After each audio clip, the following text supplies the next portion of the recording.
Hello everyone, welcome to class work institute. तो आज हम लोग डिस्कस करेंगे नीट 2025 का क्वेश्चन जो कि बेस्ड था blue white screening of the bacterial colonies. ठीक है, जो हमारा एनसीईआरटी क्लास 12th में पेज नंबर 170 में दिया हुआ है। तो पहले और क्वेश्चन देख लेते हैं। क्वेश्चन के बाद हम लोग ब्रीफ में समझेंगे बायोटेक्नोलॉजी होती क्या है, फिर हम लोग प्लाज्मिड का जो कंस्ट्रक्शन होता है उस पर आएंगे और वापस से फिर हम लोग आकर के क्वेश्चन को सॉल्व करेंगे। बिल्कुल कॉन्सेप्चुअल सारे इंपॉर्टेंट कॉन्सेप्ट्स को समझते हुए हम लोग आगे प्रोसीड करेंगे। ठीक है, तो पहले क्वेश्चन में यहाँ पे आपको एक प्लाज्मिड का स्ट्रक्चर दिया हुआ है और इसमें क्वेश्चन क्या है, in the above represented plasmid an alien piece of DNA is inserted at Eco R1 site. ये इको R1 साइट है जो कि हमारी कहाँ पर है, ये जो एक एंजाइम के लिए सीक्वेंस है that is the beta galactosidase, इसके बीच में ये साइट है। Which of the following strategy will be chosen to select the recombinant colonies. अब रिकॉम्बिनेंट कॉलोनीज को सेलेक्ट करने के लिए हम कौन सी स्ट्रैटेजी को पिक करेंगे, ये ऑप्शंस देख करके हमको बताना है। ठीक है, तो ब्लू ग्रीन ये जो ब्लू वाइट स्क्रीनिंग होती है उसमें हमको इस तरह की प्लेट नज़र आती है। कुछ कॉलोनीज जो होती है वो ब्लू ग्रोथ शो करती है, आपको दिख रहा होगा यहाँ पे, और कुछ कॉलोनीज जो होती है वो वाइट ग्रोथ शो करती है। तो इसमें से पूछा जा रहा है कि हमारी रिकॉम्बिनेंट कॉलोनीज का सिलेक्शन कैसे होता है। ठीक है, तो इस क्वेश्चन को आगे बढ़ने से पहले हम लोग बायोटेक्नोलॉजी का जो कॉन्सेप्ट है, जो बेसिक कॉन्सेप्ट है, वो बहुत सिंपल, बहुत बेसिक अंडरस्टैंडिंग उसकी समझेंगे। किसी भी चीज़ के बहुत डेप्थ में नहीं जाएंगे, लेकिन ओवरऑल बायोटेक्नोलॉजी का एप्लीकेशन क्या है और ये प्रोसेस क्या है वो हम समझते हैं with an example of production of the insulin. ठीक है, तो देखो बायोटेक्नोलॉजी को हम लोग मेजर, ये जो पूरा बायोटेक्नोलॉजी होता है उसको दो पार्ट में डिवाइड कर सकते हैं। जो फर्स्ट पार्ट होता है वो जेनेटिक इंजीनियरिंग का पार्ट होता है और जो सेकंड पार्ट होता है वो बायो प्रोसेस इंजीनियरिंग का पार्ट होता है। तो जेनेटिक इंजीनियरिंग नाम से ही समझ में आ रहा है कि हमको जेनेटिक लेवल पे उसमें जाकर के कुछ इंजीनियरिंग करनी है ना, जेनेटिक लेवल पे जाके कुछ मॉडिफिकेशन, कुछ ऑल्टरेशन करना है। ठीक है, तो सबसे पहले यहाँ पे देखो हम लोग ये सारा स्टेप स्टार्ट कैसे होता है। ये जो लैब में स्टेप होता है जो कि जेनेटिक इंजीनियरिंग का होता है, इसमें सबसे पहले तो आइडेंटिफिकेशन और आइसोलेशन होता है हमारे डिजायर्ड जीन का। सपोज यहाँ पे हमने लिया पैनक्रियाज, ह्यूमन पैनक्रियाज की जो बीटा सेल्स होती है जिसके पास वो डीएनए का सीक्वेंस होता है जो कि फाइनली क्या करता है, इंसुलिन का प्रोडक्शन करता है। तो उस सीक्वेंस को आइडेंटिफाई और आइसोलेट करना, this is the very first step, क्योंकि डीएनए हमारा एमआरएनए बनाएगा और एमआरएनए अल्टीमेटली वो प्रोटीन बनाएगा, इंसुलिन बनाएगा जिसका हमको रिक्वायरमेंट है। ठीक है, तो एक बार अगर उस सीक्वेंस ऑफ डीएनए का स्ट्रक्चर हमको पता चल गया तो हमको इंसुलिन बनाने का जो सीक्वेंस है डीएनए का वो हमको नोन हो गया, हम उसको आइसोलेट करेंगे। इसको हम लोग कहते हैं इंसर्ट, और इंसर्ट को हम लोग, और वेक्टर, वेक्टर क्या होता है, वेक्टर वो प्लाज्मिड होता है जो कि इंसर्ट को अपने साथ कैरी करेगा और ले करके बैक्टीरियल सेल के अंदर ट्रांसफॉर्म करेगा। ठीक है, तो फिर हम लोग यहाँ पर restriction endonuclease, same restriction endonuclease enzyme का हम लोग यूज़ करते हैं जिससे हम लोग इंसर्ट और प्लाज्मिड को कट करते हैं। इसके बाद नेक्स्ट स्टेप आता है इंसर्शन, जो कि एक लाइगेशन का प्रोसेस है जिसमें हमारा जो इंसर्ट है और ये जो प्लाज्मिड है ये एक दूसरे से इंटीग्रेट कर जाता है और इस डीएनए को अब हम कहते हैं रिकॉम्बिनेंट डीएनए, क्योंकि इसकी कॉम्बिनेशन जो है वो चेंज हो गई, शफल हो गई। इसमें हमारा जीन ऑफ इंटरेस्ट आ गया, प्लाज्मिड को बीच से ब्रेक करके कट लगा के। अब हमारा नेक्स्ट स्टेप है कि ये रिकॉम्बिनेंट डीएनए को हम क्या करें, बैक्टीरियल सेल के अंदर इनकॉर्पोरेट करें। इस प्रोसेस को हम लोग कहते हैं ट्रांसफॉर्मेशन। लेकिन ट्रांसफॉर्मेशन ये ज़रूरी नहीं है कि हमारा सारी की सारी बैक्टीरियल कॉलोनीज जो है, जितना भी सेल्स है वो ट्रांसफॉर्म हो जाए।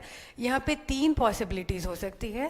पहली कि हमारे बैक्टीरियल सेल ने प्लाज्मिड को इनकॉर्पोरेट किया ही नहीं, ये ट्रांसफॉर्म नहीं हुआ। दूसरी पॉसिबिलिटी कि प्लाज्मिड एंटर किया लेकिन ये एम्प्टी प्लाज्मिड एंटर कर गया, इसके पास जो इंसर्ट का सीक्वेंस है वो नहीं प्रेजेंट है, तो भी ये हमारे लिए किसी काम का नहीं है। हमको कौन सी कॉलोनीज चाहिए, हमको रिकॉम्बिनेंट कॉलोनीज चाहिए, वैसे बैक्टीरियल कॉलोनीज जिसके पास वो प्लाज्मिड है, जिसके पास हमारा जीन ऑफ इंटरेस्ट है, जिसके पास इंसर्ट है। ठीक है, तो यहाँ पे काम आता है स्क्रीनिंग प्रोसेस का, जिसपे आपका क्वेश्चन आया है blue white screening of bacterial cells, जिसमें हम रिकॉम्बिनेंट और नॉन रिकॉम्बिनेंट कॉलोनीज को आइडेंटिफाई कर सकते हैं, सेपरेट आउट कर सकते हैं। ठीक है, तो स्क्रीनिंग प्रोसेस के बाद हम लोग रिकॉम्बिनेंट कॉलोनीज को पिक करते हैं। अब नेक्स्ट स्टेप बायोटेक्नोलॉजी का आता है, that is the bio process engineering, जिसमें हम लोग रिकॉम्बिनेंट कॉलोनीज़ को, ये जो इंडस्ट्रियल स्केल पे बायो फर्मेंटर कहिए या रिएक्टर्स, बायो रिएक्टर्स कहिए, उसमें हम लोग क्या करते हैं, इस कॉलोनीज़ को ऐसा एनवायरनमेंट प्रोवाइड करते हैं कंटेमिनेशन फ्री, कि अनडिज़ायरेबल माइक्रो ऑर्गेनिज्म का कंटेमिनेशन उसमें नहीं हो, सिर्फ डिज़ायर्ड माइक्रो ऑर्गेनिज्म जो कि हमारी रिकॉम्बिनेंट माइक्रो ऑर्गेनिज्म की कॉलोनीज थी, सिर्फ वही ग्रो करती है, जिससे हमको इंसुलिन का प्रोडक्शन होता है इस ब्रॉथ के अंदर, इस मीडियम के अंदर। उसके बाद हम लोग डाउन स्ट्रीमिंग प्रोसेस से इसमें से प्योर इंसुलिन को एक्सट्रैक्ट करते हैं और फिर ये मार्केटेबल फॉर्म में मार्केट में अवेलेबल होता है, जिसका कमर्शियल स्केल पे प्रोडक्शन किया जाता है।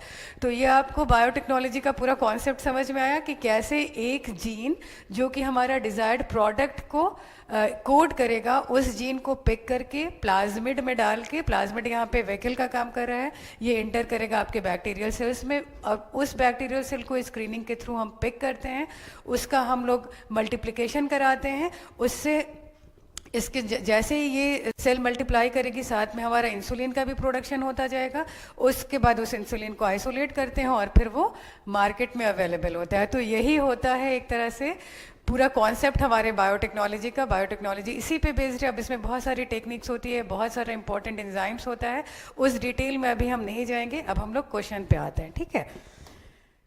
तो अब हम लोग देखते हैं कि जब हमको रिकॉम्बिनेंट कॉलोनीज की कैसे स्क्रीनिंग करनी है, जिसमें हमारा क्वेश्चन था, ठीक है। तो देखो, जब हम लोग अपने कल्चर में, सपोज ये टेस्ट ट्यूब है, इसमें हमने क्या क्या लिया, इंसर्ट लिया, वेक्टर लिया और इकोलाई कल्चर लिया, ठीक है। तो जब हम इसको इंक्यूबेट करते हैं तो ऐसा नहीं है कि हमारी सारी की सारी जो इकोलाई सेल्स है वो ट्रांसफॉर्म हो जाए, उसमें से बहुत सारी क्या होती है, अनट्रांसफॉर्म्ड रह जाती है, जो कि हमको स्क्रीन करके उसको हटाना होता है, उसको एलिमिनेट करना होता है, क्योंकि हमारे लिए जो हम लोगों को कॉलोनीज सेलेक्ट करनी है वो वैसी कॉलोनीज है जिसके पास RDNA प्रेजेंट है, जिसको हम लोग रिकॉम्बिनेंट कॉलोनीज कहते हैं, और यहीं पे स्क्रीनिंग मेथड आता है। स्क्रीनिंग के लिए हम लोग क्या यूज़ करते हैं, स्क्रीनिंग के लिए हम लोग स्पेशल टाइप का कंस्ट्रक्शन करते हैं प्लाज्मिड्स का। दिस इज़ द प्लाज्मिड, जो हमारा वेक्टर होता है, जिसमें हमारा इंसर्ट, जिसके अंदर इनकॉर्पोरेट होकर बैक्टीरियल सेल्स के अंदर जाता है, ठीक है।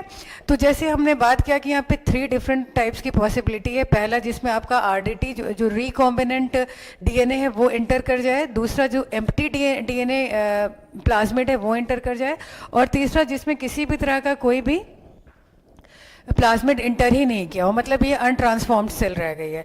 तो हमारा पर्पस क्या है स्क्रीनिंग में, कि हम वैसी सेल्स को एलिमिनेट कर देते हैं, ठीक है ना। जैसे कि ये वाली सेल का अब हमको कोई काम नहीं है, और इसमें से भी हमको चूज करना है कि कौन सी जो है वो रिकॉम्बिनेंट सेल है। तो इसके लिए दिस इज द प्लाज्मिड, इसमें हम लोग कुछ खास तरह के जीन्स को इनकॉर्पोरेट करते हैं, जिसको हम लोग कहते हैं सेलेक्टेबल मार्कर्स। मतलब जिस जिस सेल्स में ये प्लाज्मिड इनकॉर्पोरेट हुआ है, उसको हम लोग अलग से डिस्टिंक्ट हम उसको आइसोलेट कर सकें। इसके लिए हम लोग खास तरह के जीन को, जब ये प्लाज्मिड डिज़ाइन करते हैं तो उसमें इनकॉर्पोरेट करते हैं। तो ये जीन कैसा होता है, जनरली ये जीन्स वैसे जीन्स होते हैं जो आपको एंटीबायोटिक्स के अगेंस्ट रेसिस्टेंस प्रोवाइड करते हैं। पहला नंबर क्या हुआ, जो एंटीबायोटिक के अगेंस्ट रेसिस्टेंस प्रोवाइड करता है, और दूसरा वैसा हुआ जो कोई ख़ास तरह का एंजाइम्स बनाता है। दूसरे तरह के हम लोग ऐसे जीन इसमें इनकॉर्पोरेट कर देते हैं अपने वेक्टर में, जो ख़ास तरह का एंजाइम्स बनाता है, ठीक है। नंबर 1 हो गया एंटीबायोटिक रेसिस्टेंस, नंबर 2 हो गया जो कि एंजाइम प्रोडक्शन करता है। अब देखो, जिस जिस सेल में हमारा प्लाज्मिड एंटर नहीं किया है, ये एंटीबायोटिक सेंसिटिव सेल्स है। तो जब हम अपना मीडियम कल्चर तैयार कर रहे हैं और इसमें हमने एम्पिसिलिन डाल दिया, तो ये सारी सेल्स जिसके अंदर प्लाज्मिड एंटर नहीं किया था वो इस पे ग्रो नहीं करेगी। कौन से सेल्स ग्रो करेगी, ये दोनों सेल्स ग्रो कर जाएगी, जिसके पास एम्प्टी प्लाज्मिड है और जिसके पास रिकॉम्बिनेंट प्लाज्मिड्स है। अब इसमें से हमको क्या करना है, ये कॉलोनी को भी एलिमिनेट करना है, क्योंकि इसके पास तो रिकॉम्बिनेंट DNA है ही नहीं। इसके लिए दूसरा मेथड आता है, that is the insertional inactivation. अभी समझो क्या है। पहले से तो ये समझ में आ गया कि हमने अपने जो मीडियम था उसमें हमने एक ऐसा एंटीबायोटिक डाल दिया, जो सिर्फ वही कॉलोनीज ग्रो करेगी जिसके पास ये प्लाज्मिड एंटर कर गया है। और दूसरा हमको पता है कि हमारे पास एक लैक जी या कोई ऐसी जीन है जो एक ख़ास तरह का एंजाइम प्रोड्यूस करेगी। तो इंसर्शनल इनएक्टिवेशन हम लोग यूज़ करते हैं जिसमें हम लोग रिकॉम्बिनेंट और नॉन रिकॉम्बिनेंट कॉलोनीज को सेपरेट आउट कर सकते हैं। ठीक है, इसमें इसका फंडा समझो क्या होता है। इसमें जो हमारी क्लोनिंग साइट्स होती है, क्लोनिंग साइट वो साइट होती है जहाँ पे हमारा जो रिस्ट्रिक्शन इंडोन्यूक्लियस है वो उसको रिकॉग्नाइज करता है और वो उसको कट करता है और वहाँ पे हमारे इंसर्ट को इंटीग्रेट करता है, वहाँ पे ही लाइगेशन होता है। तो क्लोनिंग साइट हम लोग इसी जो जीन प्रोडक्ट जहाँ से जिस जीन से एंजाइम प्रोड्यूस हो रहा है ना, उसी को हम क्लोनिंग साइट लेते हैं और वही हमारा रिस्ट्रिक्शन इंडोन्यूक्लियस कट करता है और इंसर्ट हमारा यहीं पे आकर के लगता है। इसी प्रोसेस को हम लोग कहते हैं इंसर्शनल इनएक्टिवेशन। तो देखो, एक बार जब ये जीन हमारी कट हो गई तो ये जीन हमारी एक्टिव नहीं होगी। अब ये जीन एक्टिव है या नहीं है, इसको हम लोग कैसे डिफ्रेंशिएट करेंगे? तो यहाँ पर हम लोग इस जीन का जो सबस्ट्रेट है वो बहुत इंपॉर्टेंट है। तो जब हम लोग मीडिया बनाते हैं तो हम लोग इसमें दो चीज़ डालते हैं। मीडियम मतलब वो जो न्यूट्रिएंट मीडियम जिसपे कि हमारा जो कॉलोनीज है वो ग्रो करने वाली है। तो पहला तो उसमें हम एक एंटीबायोटिक डाल देंगे जिसका रेसिस्टेंस हमने ऑलरेडी अपने प्लाज्मिड में डाला हुआ है। और दूसरा हम लोग क्या डालेंगे, इस एंजाइम का जो सबस्ट्रेट होता है वो डालेंगे। तो इसमें जो खास सबस्ट्रेट होता है उसको हम लोग एक्स गैल कहते हैं। अब एक्स गैल ही हम लोग एज अ सबस्ट्रेट क्यों लेते हैं? क्योंकि यहाँ पर जो हमने जीन डाला है, ये जीन जो एंजाइम बनाता है वो बीटा गैलेक्टोसिडेज एंजाइम होता है जो कि क्या करता है, एक्स गैल को डाइजेस्ट करता है। तो इनिशियली एक्स गैल का कोई कलर नहीं होता है, बट आफ्टर डाइजेशन, यहाँ पे सबसे बड़ा इंपॉर्टेंट पॉइंट है कि आफ्टर डाइजेशन ये जो एक्स गैल होता है ये ब्लू कलर का प्रेसिपिटेट देता है। इसीलिए एक्स गैल को हम लोग क्या कहते हैं, क्रोमोजेनिक सबस्ट्रेट कहते हैं। वैसा सबस्ट्रेट जो आफ्टर डाइजेशन एक स्पेसिफिक कलर दे रहा है। ठीक है, तो इससे ये पता चलेगा कि अगर हमारा ये जीन एक्टिव है तो उसकी कॉलोनीज हमको ब्लू मिलेगी, क्योंकि इसका जो सबस्ट्रेट है एक्स गैल वो डाइजेस्ट हुआ और डाइजेस्ट होकर के ब्लू प्रेसिपिटेट दिया। और ये जीन, इसका मतलब ये जीन हमारा एक्टिव है। लेकिन ये जीन इनएक्टिव कब होगा? ये इनएक्टिव तब होगा जब हमको रिकॉम्बिनेंट मिलेगा। और रिकॉम्बिनेंट हमको कब मिलेगा?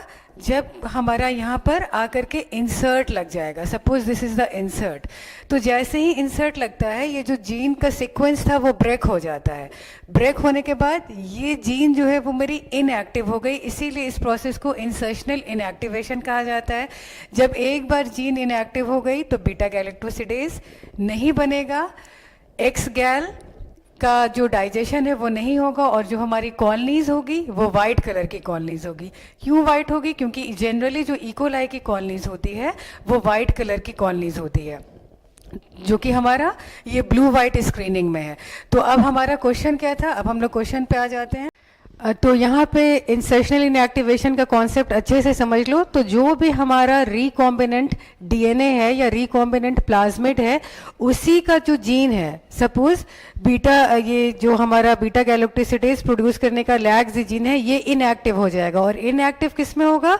जिसमें आकर के इंसर्ट लगा वही हमारी रिकॉम्बिनेंट कॉलोनीज होगी। एक बार जब ये जीन इनएक्टिव हो जाएगा तो इनएक्टिव होने के बाद ये क्या करेगा? ये व्हाइट कलर की कॉलोनीज प्रोड्यूस करेगा। ठीक है ना? तो जब ये जीन इनएक्टिव हो गया due to the insertion of the desired length of the DNA, जो कि हमारा रिकॉम्बिनेंट डीएनए बन गया है, जब ये जीन एक्टिव हो गया तो बीटा गैलेक्टोसिडेज नहीं बनेगा और इसमें जो है एक्स गैल का डाइजेशन नहीं होगा और हमको वाइट कलर की कॉलोनीज मिलेगी। तो जो आप क्वेश्चन, जब हम वापस से क्वेश्चन पे आते हैं तो हमारा क्वेश्चन क्या है कि इसमें से रिकॉम्बिनेंट कॉलोनीज कौन सी है? तो रिकॉम्बिनेंट कॉलोनीज मतलब कि जो हमारा इंसर्ट है वो किस में इनकॉर्पोरेटेड है?